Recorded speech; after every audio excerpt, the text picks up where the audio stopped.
নমস্কার দর্শক বন্ধুরা, আমি ঘরোয়া রান্নাঘর থেকে অপর্ণা বলছি।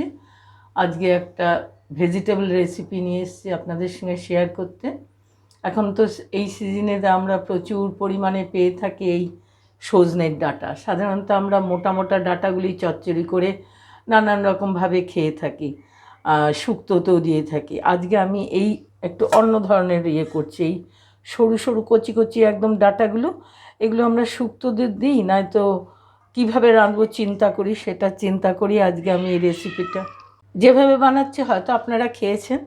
একটু আলু দিয়ে পোস্ত দিয়ে রাঁধবো। আলুগুলো এরকম ভাজা আলু একটু মোটা করে কেটেছি, কেন না তো গলে যাবে, এই জন্য আলুগুলো এইভাবে কেটেছি। এবারে তেল গরম হয়ে গেছে, আমি আলুটা আগে ভেজে নেব। তেলটা গরম হয়ে গেছে, এবার প্রথমেই আমি এতে আলুগুলো দিয়ে দেব ভাজার জন্যে।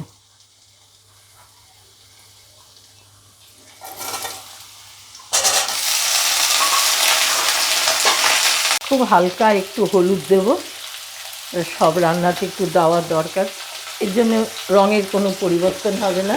এবার নেড়ে চেড়ে একটু ঢাকা দিয়ে দেবো। আলুগুলো একটু নরম হবে, ভাজা হবে। ডাঁটাগুলো তো কচি, ওই কচি ডাঁটাগুলো আগে দিয়ে দিলে গলে যাবে, ওই জন্যটা আলুটা একটু ভাজা হলে তবে দেবো। ঢাকা দিয়ে দিলাম।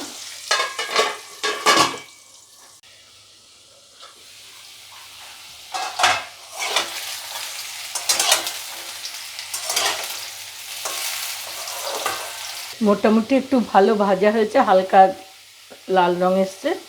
এই অবস্থাতে আমি কচি কচি এই সজনের ডাঁটাটা দিয়ে দিলাম। 1 টিস্পুন লবণ দিয়ে দিলাম, এর সাথে 1 টিস্পুন চিনি। মিষ্টি না হলে পোস্তর তরকারি ভালো লাগে না, ওই জন্য মিষ্টিটা একটু দিতেই হয়। এবার সব শুদ্ধ নাড়াচাড়া করে আবার ঢাকা দিয়ে দেবো সেদ্ধ হওয়ার জন্য।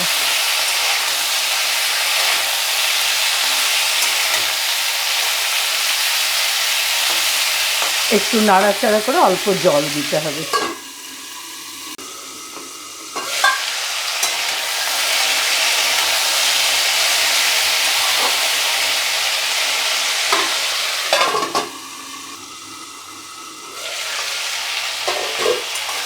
এবার ডাঁটাগুলি সেদ্ধ হওয়ার জন্য মাপ করে একটু জল দিয়ে দেবো।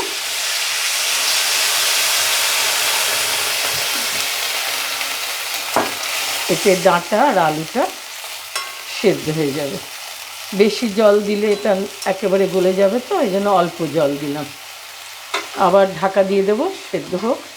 আঁচটাও কমিয়ে দিলাম।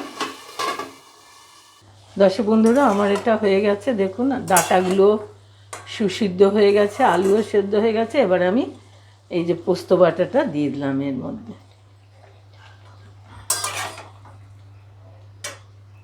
গ্যাসটা অনে দিলাম, জলটা একটু শুকিয়ে যাবে। কন্টেনারটা ধুয়ে আর একটু জল দিয়ে দিলাম, ব্যাস। এই কচি কচি ডাঁটাগুলো এইভাবে বানিয়ে খেয়ে দেখবেন, খুবই ভালো লাগবে। সজনের ডাঁটাটা এই সময় সিজনাল জিনিস, জানেন এর গুণগত মানও দারুণ, শরীরের জন্য উপকার, অ্যান্টিপক্স, এগুলি সবই আমরা জানি। আপনাদের সঙ্গে শেয়ার করলাম ওই জন্যে। জিনিসটা এইভাবেও বানিয়ে খাওয়া যায়। এবার একটু জলটা শুকোলে নামিয়ে দেব। এইবার হয়ে গেছে, আমি এটা ঢেলে নিচ্ছি। এই যে জলটুকু, এই ঝোলটা একদম মাখো মাখো হয়ে যাবে ঠান্ডা হলে, কাজে ঝোল শুদ্ধ, ওই জন্য একটু রাখলাম। দর্শক বন্ধুরা, রেসিপিটা কমপ্লিট হয়ে গেছে, আপনাদের সঙ্গে শেয়ার করেছি। একটু ঝোল রেখেছিলাম, সেটুকু দেখুন টেনে নিয়েছে। এইভাবে বানিয়ে খেয়ে দেখবেন, খুব ভালো লাগবে। একটা নতুনভাবে কচি ডাঁটাগুলো উপকারও খুব। রেসিপিটাকে লাইক করতে ভুলবেন না বন্ধুরা।